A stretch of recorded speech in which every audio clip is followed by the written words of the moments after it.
Good day to our amazing grade 10 learners. How are you today? I hope you're doing great. Welcome to another day of learning opportunity. I am your teacher, Sir Ryan, and I will be discussing with you another topic in English 10. And this is all about multimodal text and its elements. But before that, here are the objectives of the lesson. After going through this lesson, you're expected to identify the elements and types of multimodals and compose a text with multimodal elements. Let's have a short recap of the topic on your last lesson. Here's what you're going to do. You're going to identify the statements with your knowledge of the topic in your previous module.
Communication is not only relaying messages through voice and letters.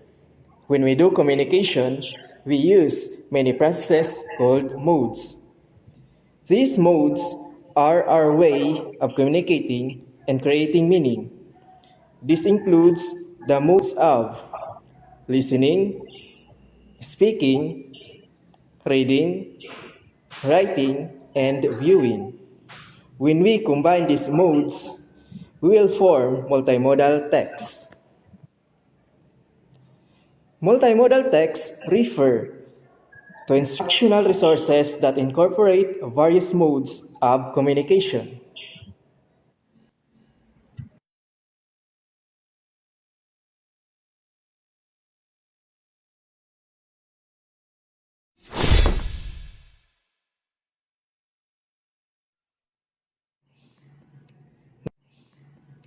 Now, let's come to the elements of multimodal text. There are 5 elements of multimodal text. The first one is linguistic. Linguistic refers to vocabulary, structure, grammar of oral or written language. Linguistic is not always the most important mode. It depends on the other mode that play in the text. However, this is probably the most widely used element because it can be both read and heard on both paper and radio.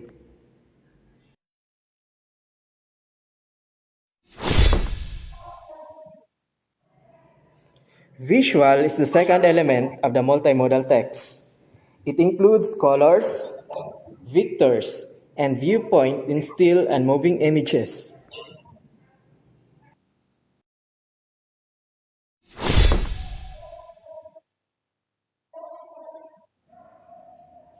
The third element of multimodal text is audio. It refers to volume, pitch, and rhythm of music and sound effects.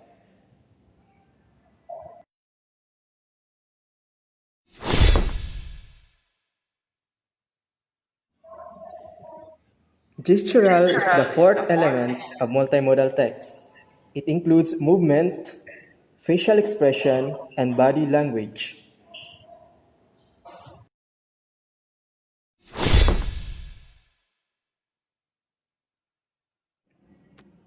The last element of multimodal text is spatial. It refers to proximity, direction, position of layout, organization of objects in space.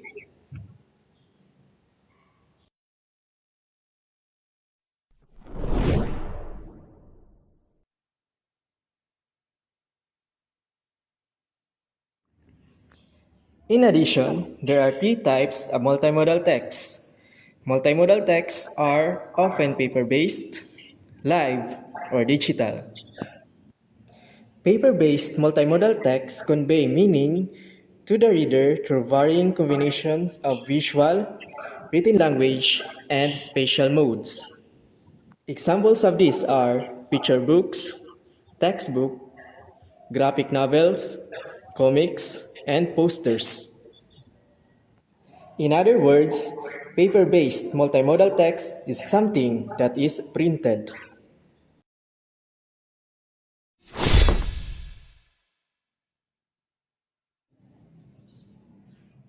On the other hand, live multimodal texts convey meaning through combinations of modes such as gestural, spatial, spoken language, and audio. Examples of these are dance, performance, and oral storytelling.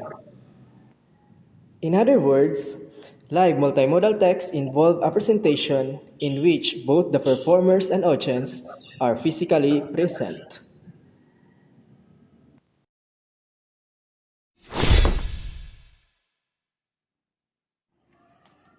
The last type of multimodal text is digital. It conveys meaning through combinations of written and spoken language, visual, audio, gestural, and spatial modes.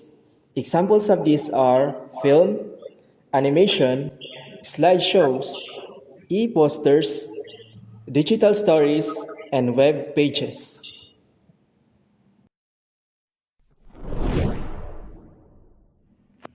Now, let's try this activity.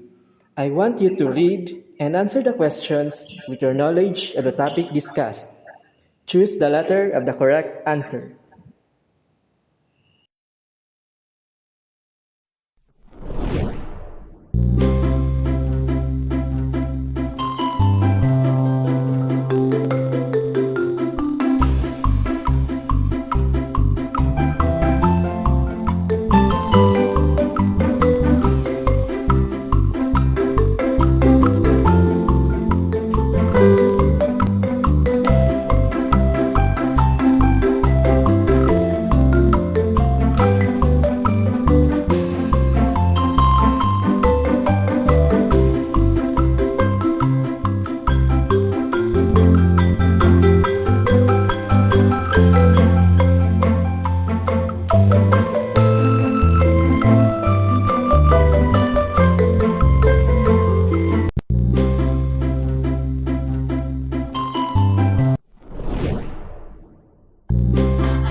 Are you ready for another activity?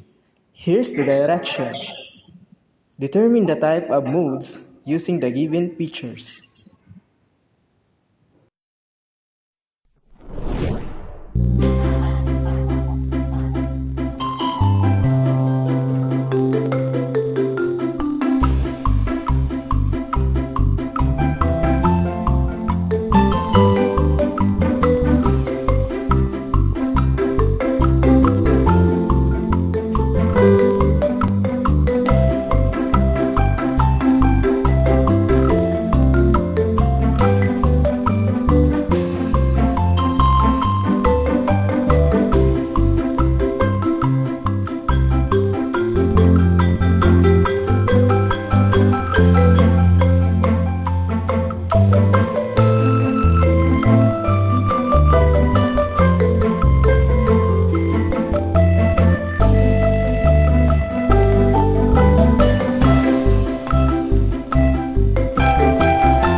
For the application, you are going to compose an exposition text.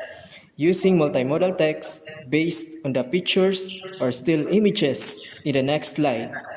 Use the rubrics as your guide to do the activity.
That ends my discussion.